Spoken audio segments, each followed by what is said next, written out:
ಓಂ ಶ್ರೀ ಗುರುಭ್ಯೋ ನಮಃ. ಹರಿ ಓಂ. ಶ್ರೀಮಾತೆಯವರು ಒಂದು ಚುಟುಕಾದ ಮಾತನ್ನು ಹೇಳುತ್ತಾರೆ.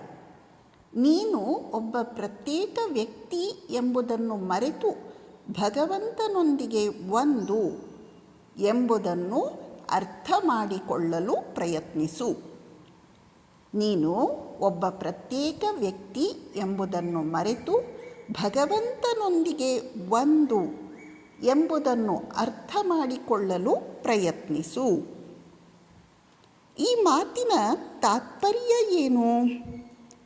ನಮ್ಮನ್ನು ನಾವು ಸಾಮಾನ್ಯ ವ್ಯಕ್ತಿ, ನಾನು ದೇಹ, ನಾನು ಇಂದ್ರಿಯ, ನಾನು ಮನಸ್ಸು, ನಾನು ಬುದ್ಧಿ ಎಂದು ಭಾವಿಸಿದಷ್ಟು ನಾವು ದುರ್ಬಲರಾಗುತ್ತೇವೆ, ಸಂಕುಚಿತರಾಗುತ್ತೇವೆ, ದುಃಖ ಸಂತಾಪಗಳಿಂದ ತ್ರಸ್ತರಾಗುತ್ತೇವೆ. ನಮ್ಮನ್ನು ನಾವು ಭಗವಂತನ ಪುತ್ರ, ಅನಂತನಾದ ಭಗವಂತನ ಪುತ್ರ, ಸರ್ವಶಕ್ತನಾದ ಭಗವಂತನ ಪುತ್ರ ಅಥವಾ ನಾನು ಭಗವಂತನ ದಾಸ ಎಂದು ಭಾವಿಸಿದಾಗ ನಮ್ಮಲ್ಲಿ ದೌರ್ಬಲ್ಯ ಇಲ್ಲ, ಸಂಕುಚಿತತೆ ಇಲ್ಲ, ದುಃಖ ಸಂತಾಪ ಇಲ್ಲ. ಸ್ವಾಮಿ ಯತೀಶ್ವರಾನಂದಜಿ ಇದನ್ನು the wave has to have the dynamic consciousness of ocean ಎಂದರೆ ಅಲೆಗೆ ತಾನು ಸಮುದ್ರಕ್ಕೆ ಸೇರಿದವನು ಎಂಬ ಪ್ರಜ್ಞೆ ಇರಬೇಕು. ನಾವೆಲ್ಲ ಅಲೆಗಳು. ನಾನು ಅಲೆ ಎಂದುಕೊಂಡಾಗ ದುಃಖ, ಕಷ್ಟ, ಲಿಮಿಟೆಡ್ನೆಸ್, ಅಲ್ಪತೆ. ನಾನು ಸಮುದ್ರಕ್ಕೆ ಸೇರಿದ ಅಲೆ.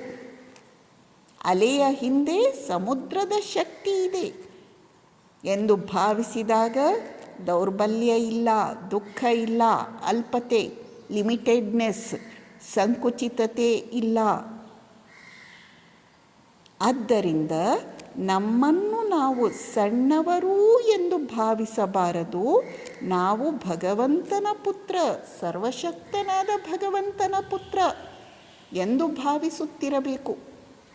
ಒಬ್ಬ ರಾಷ್ಟ್ರಪತಿಯ ಮೊಮ್ಮಗ ಹೇಗಿರ್ತಾನೆ? ನಾನು ರಾಷ್ಟ್ರಪತಿಯ ಮೊಮ್ಮಗ ಎಂದು ಎಷ್ಟು ಜಂಬದಿಂದ ಇರ್ತಾನೆ. ಅವನಿಗೆ ಯಾವ ಭಯ, ಚಿಂತೆ, ದುಃಖ ಇಲ್ಲ. ಹಾಗೆಯೇ ನಾವು ಭಗವಂತನ ಪುತ್ರರು, ಸರ್ವಶಕ್ತನ ಪುತ್ರರು, ಅನಂತವಾದ ದಿವ್ಯ ಜ್ಯೋತಿಯ ಕಿಡಿಗಳು ನಾವು. ಆದ್ದರಿಂದ ಯಾವ ಭಯ, ದುಃಖ, ದೌರ್ಬಲ್ಯ, ಸಂತಾಪ ಸಲ್ಲದು. ನಮಸ್ಕಾರ.